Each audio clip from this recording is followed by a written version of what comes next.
My name is Yusuf Al-Hadi, and if you had met me a few years ago, you would never imagine that I would be here telling you this. I was a respected imam in Saudi Arabia, someone who believed he had answers for everything. But my world collapsed on the day a prince from the royal family took my wife by force, as if my life meant nothing. That night I lost my faith, my hope, and any desire to continue. But in the middle of my despair, something completely unexpected happened. A random video from Charlie Kirk appeared on my phone, and that opened a door that changed everything. In that moment, the journey began that led me to find Jesus in a way no Muslim could ever imagine, and no government could ever stop. Before I continue, subscribe to the channel, leave a like and comment, "I am here." This helps me keep telling my story. When I close my eyes and try to go back in time, I can almost smell the hot dust mixed with the fresh dates my mother left on the table right before the dawn prayer. The village where I was born, on the outskirts of Buraydah in Al-Qasim, was too small to appear on any map, but large enough to carry a silent pride, the pride of being known as a people of tradition, discipline, and unshakable faith. I grew up hearing stories of our ancestors who defended the purity of religion as if their lives depended on it. And in a way, they did. From an early age, I learned that in our home, faith was not just a set of rituals. It was the very breath of the family. My father was an imam, a man of few words, but with firm steps and eyes so deep they seemed to pierce the soul. He woke up before the first call to prayer and walked through the house, lighting small lamps while repeating verses that floated in the air like a sacred whisper. I grew up in this environment that left no room for doubt. Everything had a spiritual purpose, from the way you held a book to the way you looked at the sky. My childhood was shaped by the constant sound of the Quran being recited, not as an obligation, but as part of daily life, as if it were the very heartbeat of our home. By the time I was 12 years old, I had already memorized a large portion of the Quran. I remember the pride in my father's eyes, and even more deeply, the silent weight that accomplishment placed on my shoulders. I was no longer just a boy. I was becoming, in the eyes of our community, a future guardian of the faith. At 17 years old, I was already teaching children in the local madrasa. Those little voices, repeating the verses I recited, seemed to remind me every day that my path had been decided. Each achievement reinforced the idea that I had no right to fail. When I turned 29 years old, I was appointed the youngest imam in the region. The day I received that responsibility still echoes inside me. People treated me as someone who carried answers, even when I barely knew how to ask the right questions. It was strange to feel so much reverence and at the same time so much fear of disappointing others. But I continued. I preached with strength and conviction, believing that my mission was to protect our community from anything that could dilute our faith, especially Western influence. That was my message, fighting against what I called silent contamination. Foreign music, movies, fashion, social media, anything that threatened our tradition became the target of my words. I remember the crowds who listened to me with shining eyes, as if my phrases were shields that would keep them safe from any confusion of the modern world. And with each sermon, my name spread a little more. Local leaders invited me to meetings, and scholars from other cities began quoting my lectures. I felt honored, and also secretly proud, though I hid that even from myself. It was during this time that my parents decided it was time for me to get married. They chose a young woman named Layla Al-Sayed. I did not know what to expect. Arranged marriage was common, but Layla was not common. When I saw her for the first time, her calm posture and gentle voice left me speechless. She spoke little, but every sentence seemed filled with purpose. Layla had a way of looking at everything, as if she already understood more than what was being said. She was not fragile, as some imagine traditional village women. She was firm, deep, full of faith, and at the same time full of a sweetness I did not know I needed until I found her. After we married, I realized Layla was the only person capable of quieting my mind after an entire day of debates, studies, and sermons. My life was made of constant pressure, spiritual responsibility, and self-demand. But when I arrived home and saw her calm presence, something inside me rearranged itself. She became my point of balance, my safe place, the soft atmosphere that eased the weight of religious leadership. When my reputation began to grow beyond our region, we were invited to move to Riyadh. I was not ready to leave my village, but the invitation came from influential authorities. Refusing would be seen as ingratitude. Layla simply held my hand and said, "Allah opens doors we cannot see." That sentence guided many of my decisions in that moment. In the capital, my professional life took a leap I could never have predicted.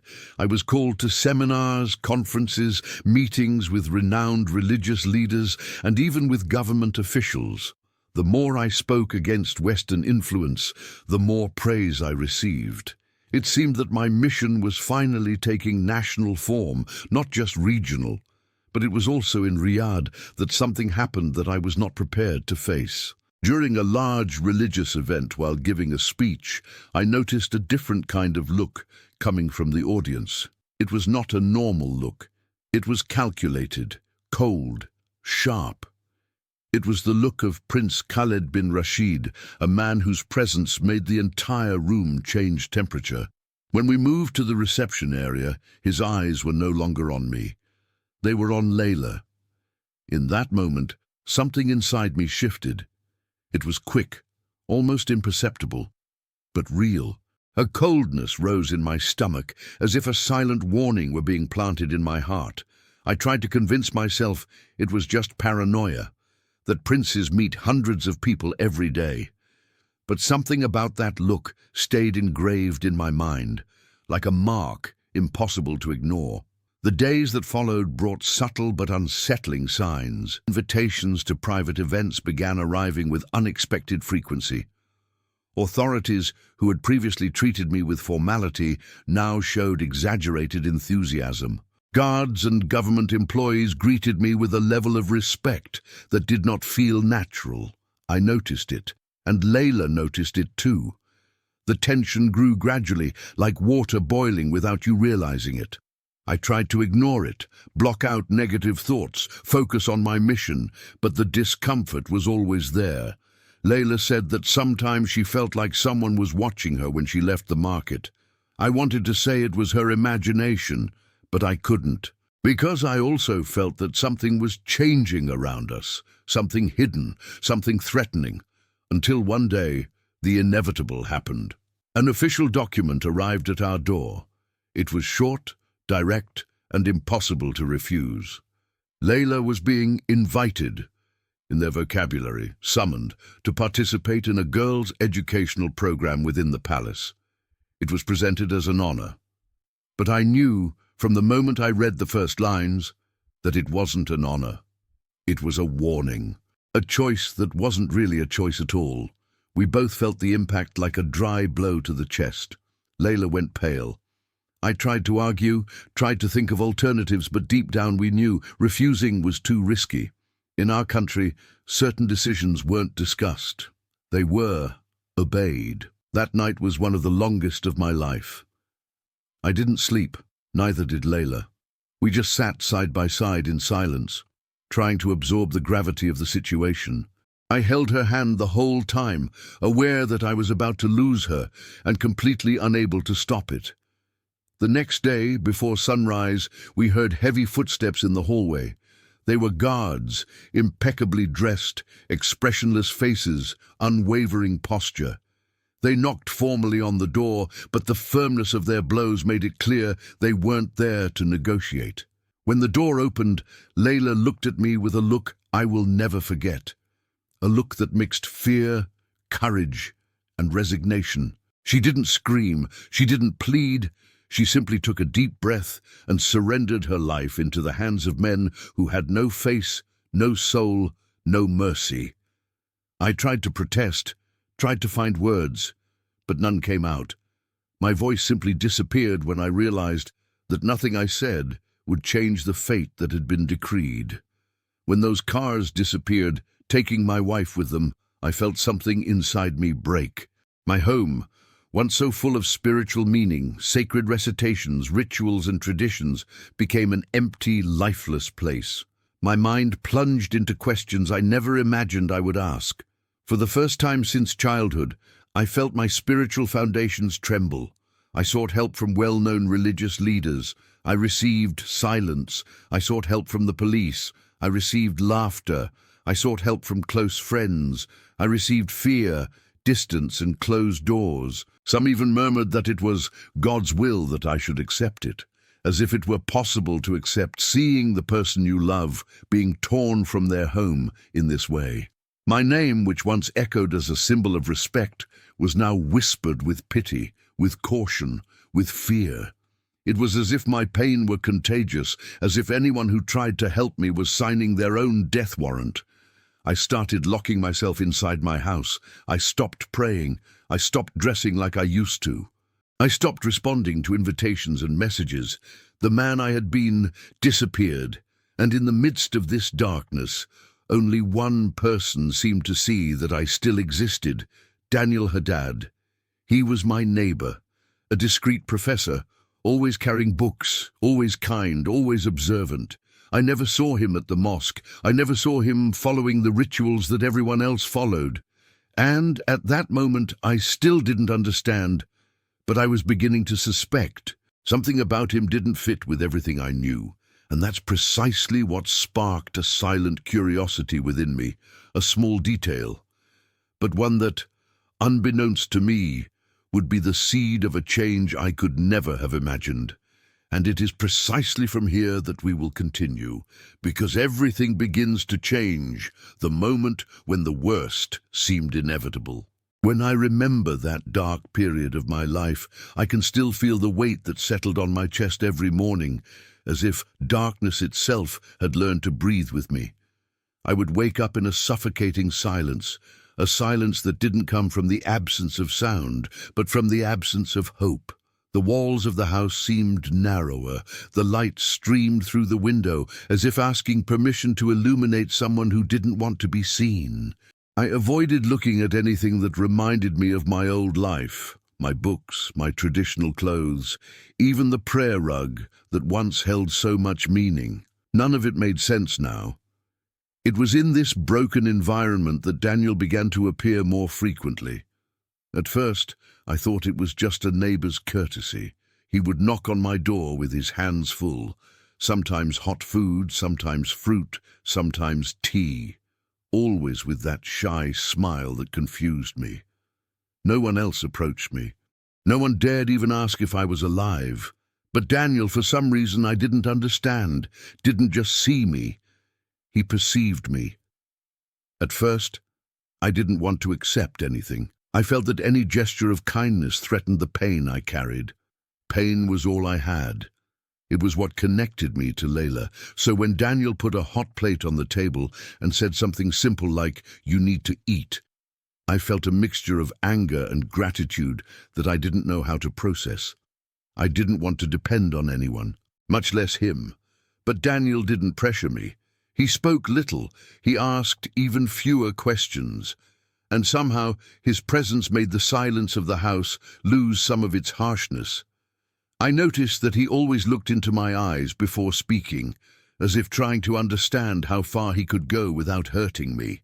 And that, coming from someone I barely knew, was almost disconcerting. As the weeks went by, I began to accept small conversations. At first, short answers, then whole sentences. Gradually, my voice, which seemed to have been ripped away along with my peace, began to return, not by force, but by necessity. Because there were days when my mind needed to release anything before despair exploded. One day, I remember sitting in front of the empty wall of the room, not knowing how much time had passed. Daniel came in carrying a shopping bag and looked at me with an expression I couldn't decipher. He put the things on the table and sat on the sofa next to me without asking permission, like someone who knew that, even in silence, he could still help. "You're not alone, Yusuf," he said, with a calmness that deeply irritated me. It was the kind of phrase I used to hear in sermons, but there, coming from him, it sounded completely different. It was too simple, too real. That's when he took a deep breath and said the words that would change everything. "I am a Christian." It was like a stone thrown into stagnant water, an immediate impact followed by unrestrained ripples. I felt my whole body stiffen, my heart raced, my instinct was one of total rejection. How could someone like that be so close to me? How could I have allowed him into my space? How could I have accepted his food, his help, his advice? Indignation took hold of my thoughts with a speed I couldn't control. "And I have been praying for you," he added. This hit me even harder. It was too much. I exploded. I felt the heat rising to my face, and before I knew it, I was saying words I wouldn't say to anyone today. "You are a kafir, an unbeliever. Don't you dare pray for me. Don't you dare interfere in my spiritual life." My voice echoed through the house. My anger overflowed so intensely that for a second I thought Daniel would back down, tremble, apologize. But he did none of that. He stayed exactly where he was. His gaze remained soft, and his shoulders didn't move. He didn't raise his voice. He didn't justify anything. He didn't defend himself. He simply said, with a serenity that disarmed me, "I know you're suffering. And even so, I continue to pray for you." That man didn't seem offended. He didn't seem to fear my fury. It was as if he were facing someone broken, not an enemy. And that confused me deeply, because I had never seen anyone react like that. I was used to being the man whose voice commanded respect. But there, I was the man who no longer had a voice, and yet he treated me with dignity. Something inside me broke in that instant. Not from pain that had been broken for a long time, but something different, something I couldn't name. Perhaps it was the first crack in a wall I had built throughout my life, a wall against everything that was different, against anything that challenged my thoughts. And Daniel was the first person who had the courage to approach that wall without weapons, without arguments, without judgment. He left my house that day, leaving a small bag with food and a glass of water on the table. Before leaving, he only said, "If you ever want to talk, I'm here." And he left, leaving behind a silence unlike any I was used to. It was a silence that didn't suffocate me, but made me think. That night, I couldn't sleep. I tossed and turned in bed, as if my body were searching for a position that could hold my mind in place. It wasn't anger, it wasn't fear, it was something else. A deep restlessness that wouldn't let me escape. It was then, between heavy breaths, that I picked up my cell phone. I don't know why. Maybe to escape my own thoughts, maybe to find something to distract me from the pain. Or maybe because God knew exactly what was about to happen. I opened YouTube, and there on the home screen was a recommended video, an English title that caught my attention for one reason only. It looked like an attack. What Islam won't tell you about freedom, truth, and God. It belonged to a man I had never seen before, Charlie Kirk. My first impulse was to click out of irritation. I wanted to feel that the video was wrong, that it was offensive, that I could dismiss it as just another unfounded criticism of what I believed. I wanted to fuel my indignation to erase the confusion within me, but when I pressed play, there were no insults. There were no attacks. It came true. Not truth in the religious sense that I knew, but human. The truth about fear, about pain, about control, on how systems can silently imprison people, making them believe they are free. It felt like he was speaking directly to me, as if he knew my history, my culture, my emotional prison. He spoke about persecution in the Middle East without mentioning hatred. He spoke about authoritarian regimes without disrespecting anyone. He spoke about faith, as if faith were something alive, not just a rule. I felt exposed. It was as if someone had turned on a light in a room I had never allowed anyone to enter. I turned off the video. I tried to ignore it. I failed. I called again. And again. I spent hours watching not only that video, but many others, by Charlie Kirk, Sean Fucht, Paul Washer, people I never imagined I'd hear from in my life. Each word seemed to seep through the cracks in that wall that Daniel had begun to break down. I tried to fight it. I was trying to tell myself it was just temporary curiosity, that I was emotionally vulnerable, that none of this made sense. But while I fought, something inside me stirred inexplicably. A feeling I had forgotten existed. Hope. Hope is dangerous when you're broken, because it makes you feel again, and feeling hurts. The internal struggle lasted for days. At first, I watched in secret, afraid even to admit to myself what was happening. Then, I started questioning things I had never questioned before, and the more I struggled, the more that feeling grew. Then came the early morning hours that changed everything. I was sitting on the floor of my living room, completely exhausted. I couldn't breathe properly. The pain of Layla's absence weighed heavily on my mind like a physical weight. I was tired of fighting, tired of thinking, tired of existing like this.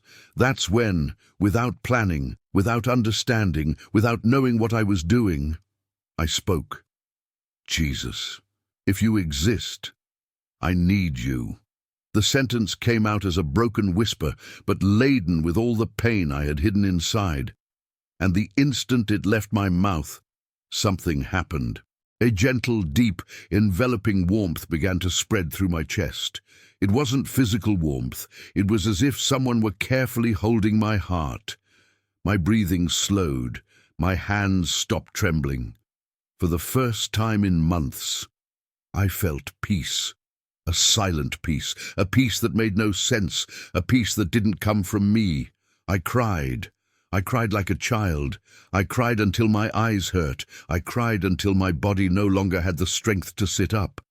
And there on the cold living room floor, I fell asleep. I don't remember when I closed my eyes.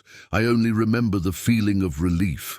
When I woke up the next morning, my cell phone was on the floor beside me. Sunlight streamed through the window as if trying to awaken something within me.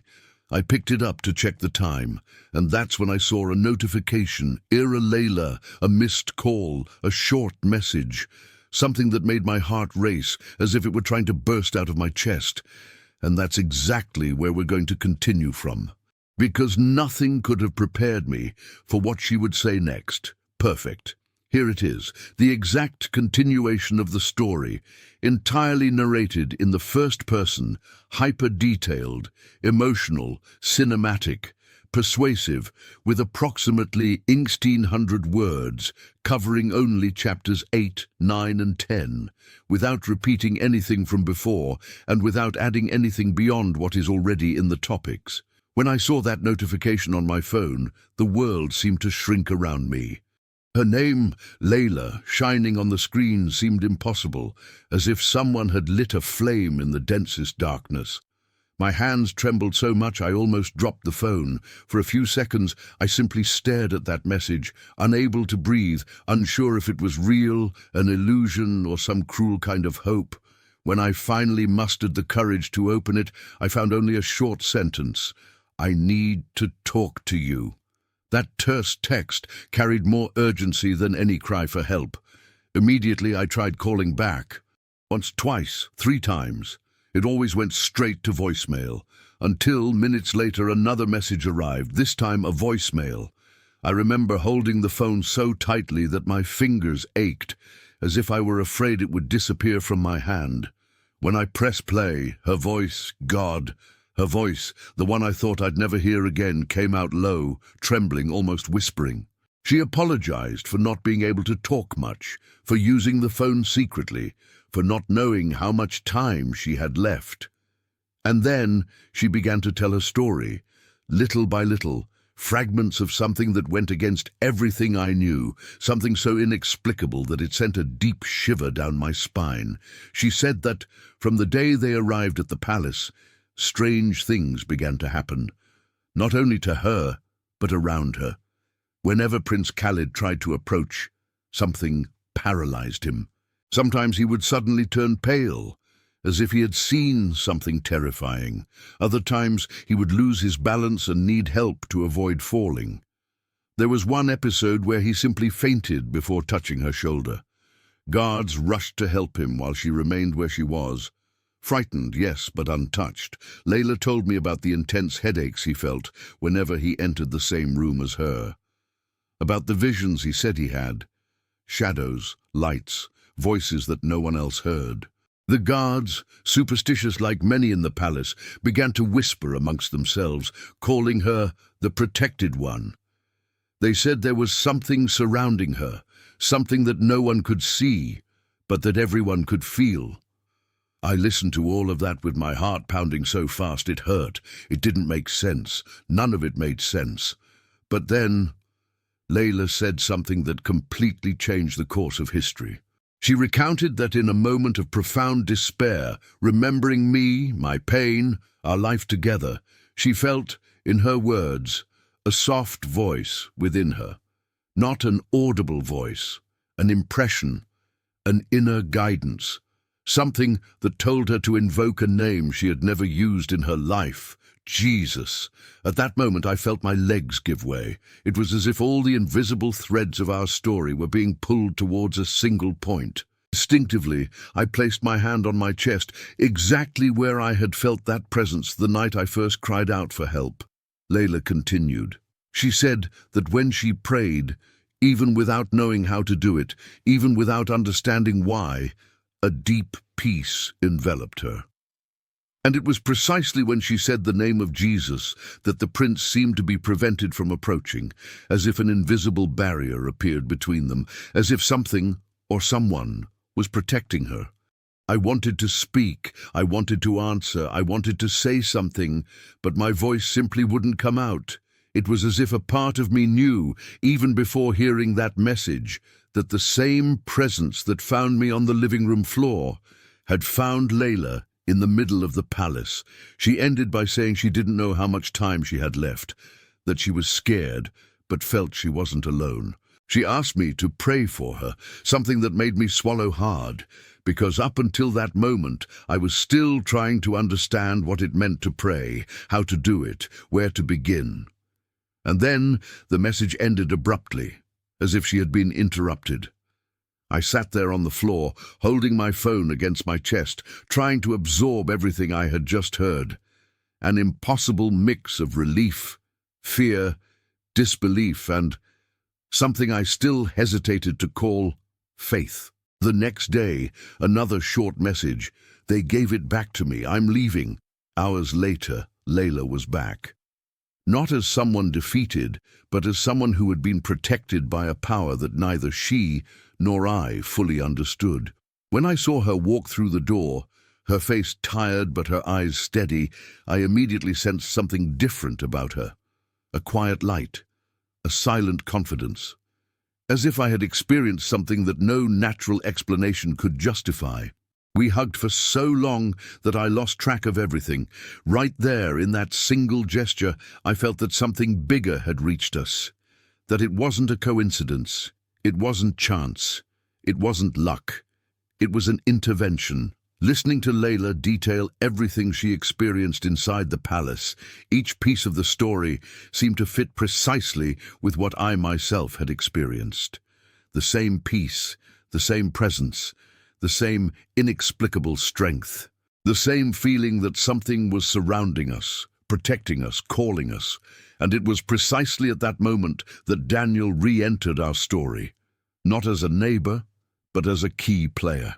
When I told him that Layla had returned, his eyes welled up with tears. He listened attentively, as if he already knew something like this would happen. After a long silence, he spoke with the firmness of someone carrying a purpose. Now, you need to get out of here. Quickly. I still didn't understand the gravity of the situation. I didn't know that the prince, furious about what had happened inside the palace, could reverse his decision at any moment. But Daniel knew. He knew much more about that world than he let on. It was then that he revealed something he had kept secret until that moment. There was a network of clandestine Christians working silently, prepared to help persecuted people, vulnerable people, people at risk, people like us.